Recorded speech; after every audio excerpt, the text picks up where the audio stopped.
അഖണ്ഡ 2 അഖണ്ഡ താണ്ഡവം കണ്ടു. സീൻ എന്ന് പറഞ്ഞാൽ സീൻ പടം. നമ്മൾ ചെറുപ്പത്തിലെ കണ്ടു വളർന്നൊരു ബാലയുണ്ട്, നമ്മൾ കുറച്ച് നാളായിട്ട് മറന്നിരിക്കുന്നൊരു ബാലയുണ്ട്. ഡാക്കു മഹാരാജ്, ഭഗവന്ത് കേസരി എന്നൊക്കെ പറഞ്ഞ് ബാലയെ ഇപ്പൊ ടോട്ടലി ട്രാക്ക് മാറ്റിയെങ്കിലും നമ്മൾ ഇപ്പോഴും പുള്ളിനെ ഓർത്തിരിക്കുന്നത് ആ നോൺ ഗ്രാവിറ്റി ഫൈറ്റും പടപടപടപടാന്നും പറഞ്ഞൊരു 200 പേജ് ഡയലോഗും ഇങ്ങനത്തെ സംഭവങ്ങളൊക്കെയാണ്. അഖണ്ഡ 2 ഒരു ടിപ്പിക്കൽ ബാലയുടെ ആ സോണിലുള്ള സ്ട്രോങ് സോണിലുള്ള ആ ഒരു പടമാണ്. നിങ്ങളൊരു ബാലയ്യ പടം എങ്ങനെയാണെന്നൊക്കെയാണ് വിചാരിക്കുന്നത്, അത് തന്നെയാണ് ഈ പടം. ഒരു വ്യത്യാസവും. ബാലയ്യ പടം എന്ത് ഡിമാൻഡ് ചെയ്യുന്നോ അത് കറക്റ്റായിട്ട് 100% നമുക്ക് ഡെലിവർ ചെയ്യുന്നൊരു പടമാണത്.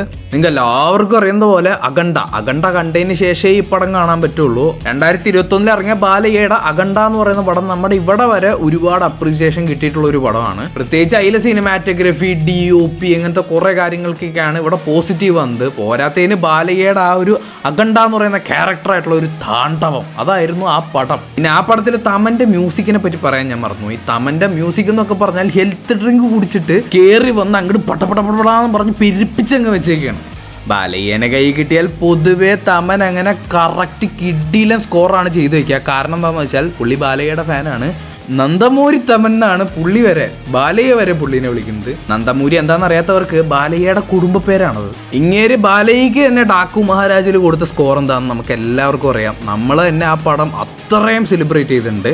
പക്ഷേ ഇത് അഖണ്ഡ ഓൺ സ്റ്റെറോയിഡ് ആണ്. അതായത് തമൻ ഇങ്ങനെ തല കുത്തി ഇങ്ങനെ പെരുപ്പിച്ചുകൊണ്ടേയിരിക്കുകയാണ്. ചില സീനുകളൊന്നും വലിയ രസമൊന്നും ഉണ്ടാവില്ല, പക്ഷേ ഈ മ്യൂസിക് അങ്ങോട്ട് കേൾക്കുമ്പോണ്ടല്ലോ ആ ഒരു പെരുപ്പിക്കൽ ശരിക്കും തൃശ്ശൂർ പൂരത്തിൻ്റെ നടുവിൽ നിൽക്കണ പോലെ നമുക്ക് തോന്നും.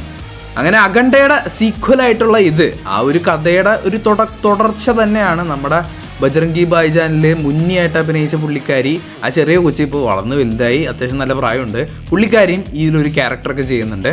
പിന്നെ സംയുക്ത മേനോൻ ഈ പടത്തിലുണ്ട്. ബാലയ്യയുടെ തിപ്പിക്കൽ അടി വെടി ഗുണ്ടു പടത്തിൽ നായികമാരെന്തിനാണ് വന്നിരിക്കുന്നത് നമുക്ക് എല്ലാവർക്കും അറിയാം എന്തിനായിരിക്കുന്നത്. അത് തന്നെയാണ് ഇവിടെയും പർപ്പസ്. വലിയ കാര്യമൊന്നുമില്ല. നമ്മൾ ബാലയ്യ പടം എന്ന് വെച്ചാൽ ബാലയ്യനെ പറ്റി തന്നെയാണ്, ബാലയ്യനെ കാണാൻ തന്നെയാണ് പോകുന്നത്. പിന്നെ നിങ്ങൾ അഖണ്ഡ കണ്ടിട്ടെങ്കിൽ മനസ്സിലാവും, ഈ അഖണ്ഡയിൽ എന്ത് കണ്ടോ അതിൻ്റെയൊക്കെ 2x വെർഷനാണ് ഇവിടെ. എന്തിൻ്റെയൊക്കെ ആ സ്കോറും അതെ, ആ ഒരു സ്റ്റോറി അതെ, ആ പുള്ളിക്കാരൻ്റെ ആ ഒരു ക്യാരക്ടർ, ആ ഒരു ആക്ഷൻ സംഭവങ്ങളൊക്കെ ഇതിൽ അതേപടി X ആണ്. പിന്നെ പടത്തിൽ ഡയറക്ടറായിട്ടുള്ള ബോയപ്പട്ടി സീനു ആ പുള്ളിയുടെ ഡയറക്ഷൻ എങ്ങനെയാണെന്നൊക്കെ നമുക്കറിയാലോ.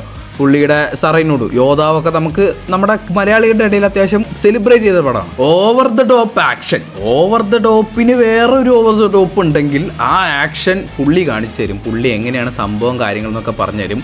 ഒരിടിച്ചാൽ എവിടെ പോയി ഒരു 10-200 ഏക്കർ അപ്പുറത്ത് പോയി വീഴുന്ന ആ ഒരു ടൈപ്പ് ആക്ഷൻ ആയിരിക്കും പുള്ളിയുടെ പടത്തിൽ നിന്ന് നമുക്ക് എല്ലാവർക്കും അറിയാം. അപ്പോൾ ഇതിൽ നിന്ന് അതേ പ്രതീക്ഷിക്കാവൂ. അതെന്നെ പ്രതീക്ഷിച്ചാണ് ഞാൻ പോയതും അത് എന്നെ ഡെലിവർ ആയപ്പോൾ എനിക്ക് നല്ല സന്തോഷമായി. നിങ്ങൾ എന്തായാലും ഒരു തവണയെങ്കിലും ഒരു ബാലയ്യ പടം തിയേറ്ററിൽ എക്സ്പീരിയൻസ് ചെയ്തിരിക്കണം. അപ്പോഴാണ് ഞാനീ പറയുന്ന സംഭവങ്ങളൊക്കെ നിങ്ങൾക്ക് കണക്റ്റ് ആവുള്ളൂ. പലരും ആ ഒരു ബാലയ്യ പടം ആ ഒരു തിയേറ്ററിൽ കണ്ടിട്ടുണ്ടാവില്ല, പലരും പോയിട്ടുണ്ടാവില്ല. പിന്നെ ഇവിടെ വലിയ കാര്യമായിട്ട് റിലീസും ഉണ്ടായിരുന്നില്ല. ഡാക്കു മഹാരാജൊക്കെ ഒരു ടൈമിൽ ആ ടെക്നിക്കൽ ടീമിനോട് ഞാൻ കയ്യും കാര്യം വരെ പിടിച്ച് പറഞ്ഞിട്ടുണ്ട് ട്വിറ്ററിൽ ഇവരോട് ഇവിടെ ഒന്ന് റിലീസാക്കാൻ. പക്ഷേ അത് ഇവിടെ റിലീസായിരുന്നെങ്കിൽ അത് വേറൊരു ലെവൽ ഹിറ്റായേനെ. പിന്നെ ബാലയ്യ പടം എന്ന് പറയുന്നത് ഒരു പ്രത്യേക വൈബാണ്. നമ്മളവിടെ ഒരു ആർട്ട് പടം കാണാനല്ല പോകുന്നത്, നമ്മളവിടെ എന്തോ ഭയങ്കര അർത്ഥമുള്ള സാധനങ്ങളൊന്നും കാണാനല്ല പോകുന്നത്. ചുമ്മാ കുറച്ച് നേരം ഇരുന്ന് ആ ഒരു സംഭവങ്ങൾ ആ കെട്ടിക്കൂട്ടലൊക്കെ ഇങ്ങനെ കാണാൻ വേണ്ടിയിട്ടാണ് പോകുന്നത്. അതും ബാലയ്യയുടെ സംഭവങ്ങളെന്ന് പറഞ്ഞാൽ ഈ പടത്തിൽ എല്ലാം ഓവർ ദ ടോപ്പായിരിക്കും. ഡയറക്ഷൻ ആയിക്കോട്ടെ, സിനിമാറ്റോഗ്രഫി ആയിക്കോട്ടെ, എന്തും ആയിക്കോട്ടെ. പുള്ളി ഇങ്ങനെ ഒരു ഷൂലൊക്കെ എടുക്കുമ്പോൾ ഫുള്ള് ഇങ്ങനെ പുകയൊക്കെ അടിച്ച് പുള്ളിയുടെ മുഖത്ത് അങ്ങനെയൊക്കെ വരും. അങ്ങനെ ഭയങ്കര സെറ്റപ്പായിരിക്കും, എല്ലാം ഓവർ ദ ടോപ്പായിരിക്കും. ഇതിൻ്റെ ബാക്ക്ഗ്രൗണ്ട് സ്കോർ ആയിക്കോട്ടെ, പടത്തിൻ്റെ പാട്ടുകളായിക്കോട്ടെ, അല്ലെങ്കിൽ action, title card, colour grading എല്ലാം ഓവർ ദ ടോപ്പാണ്. പക്ഷേ ഈ പടം എടുത്തിരിക്കുന്നത് ഭയങ്കര ഗംഭീര സ്കെയിലാണ്, നല്ല പ്രൊഡക്ഷൻ സ്കെയിലാണ്, നല്ല ബഡ്ജറ്റ് ചിലവഴിച്ച് തന്നെയാണ് ഉണ്ടാക്കിയിട്ടുള്ളത്. അതുകൊണ്ട് തന്നെ നമുക്ക് തിയേറ്ററിൽ ഇത് കണ്ടിരിക്കാൻ പ്രത്യേക രസമായിരിക്കും. നമ്മളുടെ ഇവിടെ കാണുന്ന ആ ഒരു സ്കെയിലോ കാര്യങ്ങളോ അല്ല. നിങ്ങൾക്കറിയാമല്ലോ, തെലുങ്ക് എന്ന് പറഞ്ഞാൽ തന്നെ ഒരു 10-100 കോടിയൊക്കെ വരുന്ന ഇൻഡസ്ട്രിയാണ്. അതുകൊണ്ട് തന്നെ 10-50 കോടിയൊക്കെ ആയിരിക്കും അതിൻ്റെ ബഡ്ജറ്റ്. ഇതിലിപ്പോൾ ആദ്യം മുക്കാലും സാലറിക്ക് പോവാതെ കുറേയൊക്കെ ഇവർ ബഡ്ജറ്റ് ആ ഒരു പടത്തിലും നല്ല രീതിയിൽ സ്പെൻഡ് ചെയ്തിട്ടുണ്ട്. അതിൻ്റെ ആ ഒരു ഗ്രാൻഡർ പലപ്പോഴും നമുക്ക് കാണാൻ പറ്റും. പക്ഷെ എന്നാൽ എല്ലായ്പ്പോഴും അങ്ങനെ ആയിരിക്കില്ല. പിന്നെ നമുക്കറിയാലോ, ഒരു തെലുങ്ക് പടം എന്നല്ല, ഏതൊരു പടത്തിന് അതിൻ്റേതായ കുറ്റങ്ങളും കുറവുകളും ഉണ്ടാവും. പിന്നെ സംഭവം എന്താണെന്ന് വെച്ചാൽ ക്ഷമിക്കാൻ പറ്റുന്ന കുറ്റങ്ങളും ഉണ്ടാവും, ക്ഷമിക്കാൻ പറ്റാത്ത കുറ്റങ്ങളും ഉണ്ടാവും. ഇതൊക്കെ നമുക്ക് ക്ഷമിച്ചു വിടാവുന്ന ഒരു ഗ്രൂപ്പിൽ പെടുന്ന സംഭവങ്ങളാണ്. പിന്നെ കഥ, ബാലയ്യയുടെ പടത്തിൽ എന്ത് കഥ, എന്ത് ഭരതമുനി, എന്ത് നാട്യശാസ്ത്രം. സംഭവത്തിലുള്ള ഒരു ഇന്ത്യ ചൈന പ്രശ്നങ്ങളാണ് ഇതിൻ്റെ ഇടയിൽ. ബാലയ്യ ഒറ്റയ്ക്ക് നിന്ന് അതെങ്ങനെ സോൾവ് ആകാൻ ആ സംഭവങ്ങളൊക്കെയാണ്. ബാലയ്യയുടെ ഇതുപോലത്തെ പടങ്ങളിൽ കഥയും കോപ്പും നമ്മൾ നോക്കേണ്ട ആവശ്യമേ ഇല്ല. കാരണം നോക്കിയിട്ട് പ്രത്യേകിച്ച് കാര്യമൊന്നുമില്ല. പിന്നെ കുംഭമേള, ഹിന്ദുയിസം, സനാതന ധർമ്മം, അങ്ങനെ പറഞ്ഞ കുറേ സാധനങ്ങളുണ്ട്. പിന്നെ എല്ലാവർക്കും അറിയുന്ന പോലെ ബാലയ്യ ഇതിൽ ഡബിൾ റോളാണ്. ഡബിൾ റോൾ നമ്മുടെ അഖണ്ഡയിലത്തെ, അഖണ്ഡവർക്ക് മനസ്സിലാവും. അഖണ്ഡയിലുള്ള അതേ 2 ക്യാരക്ടേഴ്സ്, ഫാർമർ ആൻഡ് ഗോഡ്. ആദ്യത്തെ ക്യാരക്ടറിൻ്റെ പേര് മുരളീകൃഷ്ണ, സാധാരണ ഒരു മനുഷ്യൻ, അങ്ങനത്തെ സെറ്റപ്പൊക്കെ. അതായത് നമ്മുടെ നന്ദിയില്ലേ, നമ്മുടെ ശിവന്റെ നന്ദി, അതിനെ വെച്ചിട്ടാണ് ഈ ഒരു ക്യാരക്ടർ സംഭവങ്ങളൊക്കെ പിടിച്ചേക്കുന്നത്. രണ്ടാമത്തെ ക്യാരക്ടറാണ് അഖണ്ഡ രുദ്ര സിക്കന്ദർ അഘോര. ഈ ഒരു ക്യാരക്ടറിന് വേണ്ടിയിട്ടാണ് ഈ അഖണ്ഡ എന്ന് പറയുന്ന ആ ഒരു ഫസ്റ്റ് പാർട്ടായിക്കോട്ടെ സെക്കൻഡ് പാർട്ടായിക്കോട്ടെ എഴുതിയിരിക്കുന്നത്. ഇതിൻ്റെ ഒരു ഹീറോ എന്ന് പറയാൻ പറ്റുന്ന ഒരു ക്യാരക്ടറാണിത്. പിന്നെ ഈ ഒരു character kind of like A super hero ആണ്.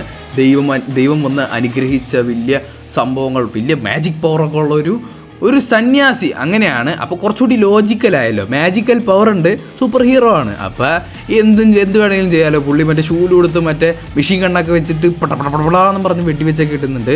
പിന്നെ ഈ ബാലയുടെ അടുത്ത് 100 അല്ല 200 അല്ല 300 അല്ല, ഒരു ഊരേ പോനാലും 10 എന്നൊക്കെ പറയുന്നത്.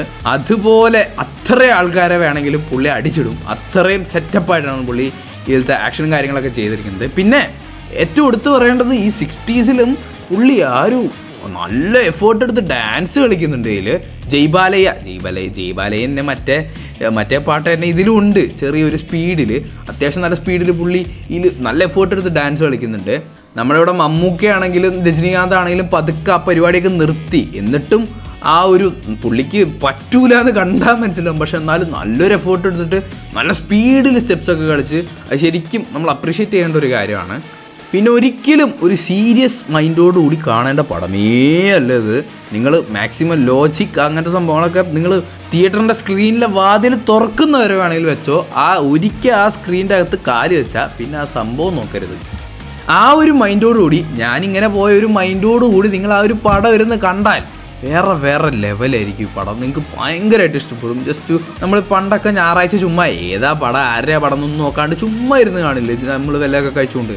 അതുപോലെ തന്നെ ചുമ്മാ പോപ്കോണും പിപ്സിയൊക്കെ കൊണ്ടുപോയി അതിൻ്റെ അകത്തിരുന്നിട്ട് വെറുതെ ഇരുന്ന് നല്ല രസമായിട്ട് കാണാൻ പറ്റുന്നൊരു പടം. നല്ല രീതിയിൽ ആ ഒരു ഗ്രാൻഡർ സംഭവങ്ങളൊക്കെ ഉണ്ട്. നിങ്ങൾക്ക് ടൈമുണ്ട്, ഫണ്ടുണ്ട്, ചുമ്മാ ഇരുന്ന് കുറച്ച് നേരം എൻജോയ് ചെയ്യണം. നേരെ പോയി കണ്ടോ അഖണ്ഡ താണ്ഡവം. നമ്മുടെ അവിടെ അങ്ങനെ വൈഡ്ലി റിലീസില്ല, പക്ഷെ എന്നാലും മാക്സിമം തെലുങ്കിൽ തന്നെ കണ്ടാൽ നല്ല രസമായിരിക്കും. ബാലയുടെ ആ സൗണ്ട് കേട്ടിട്ട് ആ ഒരു ഡയലോഗ് ഡെലിവറിയൊക്കെ പുള്ളിയുടെ ആ ഒരു സൗണ്ടിൽ കേട്ട ഒരു പ്രത്യേക രസമായിരിക്കും. എന്നാലും മലയാളം വെർഷനും ഉണ്ട്. പക്ഷേ നമ്മുടെ ഈ ആഴ്ച ഈ 12-ാം തീയതി നല്ല ഒരുപാട് റിലീസുകളുണ്ട്. ഒരുപാട് ഭയങ്കര സ്റ്റഫ്ഡായിപ്പോയി. അതുകൊണ്ട് ഇപ്പോൾ കഴിഞ്ഞ ആഴ്ച ഈ പടം റിലീസായിരുന്നെങ്കിൽ കുറേ ഡിസ്പ്യൂട്ടും കാര്യങ്ങളൊക്കെ വന്നിട്ട് ഈ പടം കഴിഞ്ഞ ആഴ്ച റിലീസാവാൻ പറ്റാതെ പോയി. അതുകൊണ്ട് തന്നെ അപ്പോൾ റിലീസായിരുന്നെങ്കിൽ ഇത്രയും റഷോ കാര്യങ്ങൾ ഉണ്ടാവില്ലായിരുന്നു, കുറച്ചുകൂടി വൈഡർ സ്ക്രീൻസ് കിട്ടിയാനേ. പക്ഷെ ഇപ്പോൾ ഈ ഒരാഴ്ചയ്ക്ക് ശേഷം നമുക്ക് കുറച്ചുകൂടി മാറുമെന്ന് വിചാരിക്കാം, അറിയില്ല. ചിലപ്പോൾ നാളെ ഇത് കൂടാനും കുറയാനും ചാൻസ് ഉണ്ട്.